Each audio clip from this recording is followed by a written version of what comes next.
Hindi ito maha blanca at hindi rin ito tikoy, pero pwedeng-pwede mo itong ipanghanda sa nalalapit na Kapaskuhan at Bagong Taon.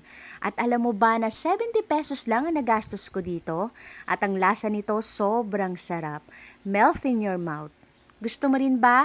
Tara, luto tayo. Bali sa isang pan, wala pa pong apoy yan, maglagay tayo ng 3 cups ng water, 1/2 cup ng cornstarch, 1/2 tablespoon ng vanilla, 3/4 cup ng asukal at 3 sachet ng powdered milk, 33 grams. Kahit na anong brand po ay pupwede, pero ito yung pinakamura na nakita ko sa tindahan. Haluin lang natin ito hanggang sa matunaw na lahat ng mga ingredients na nilagay natin. Then, buksan na natin yung kalan at tuloy-tuloy lang natin itong haluin dahil mabilis lang naman itong maluto. At pag ganito na yung consistency, okay na po yan, ahunin na natin sa kalan. Isalin ka agad sa gusto nating paglagyan, then hintayin lang natin itong mag-set. At habang naghihintay nga, gawa naman tayo ng chocolate topping para dito. Itong recipe na ito ay napakasimple at madaling gawin dahil lahat ng mga ingredients na kakailanganin natin ay mabibili sa tindahan ng ating kapitbahay.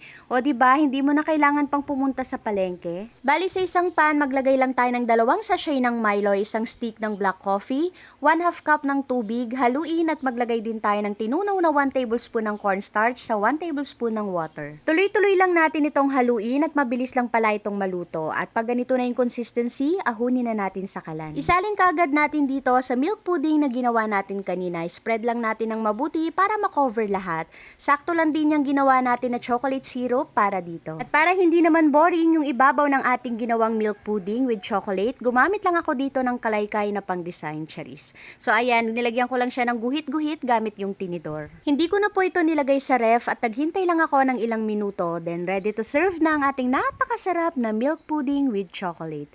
Gusto mo rin ba? Tara, kain tayo. Hello everyone! For today's video, gumawa naman tayo uli ng pwedeng-pwede nating ipanghanda this coming Christmas and New Year. At tignan nyo naman kung gaano kalambot itong ating nagawa. Ganyan siya kakapal, ayan. White and brown. So, yung nasa ilalim niyan ay milk, then yung nasa ibabaw naman ay chocolate. Saktong-sakto lang yung tamis nung nasa ilalim kasi itong nasa ibabaw natin ay medyo may pait ng konti dahil nilagyan natin ng coffee.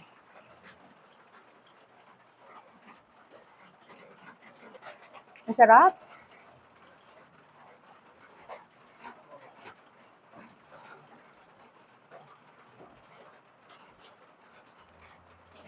Ang ganda ng combination na itong white dito sa chocolate. Matamis kasi itong kulay white na to.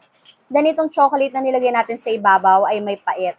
So perfect combination silang dalawa.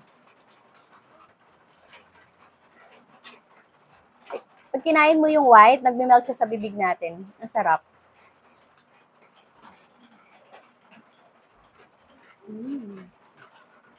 Hindi ko na po pala ito nilagay sa ref at nagkusa na siyang nag-set. Pero kung tatanungin niyo kung pwede rin ba siya ilagay sa ref, yes, pwedeng-pwede po.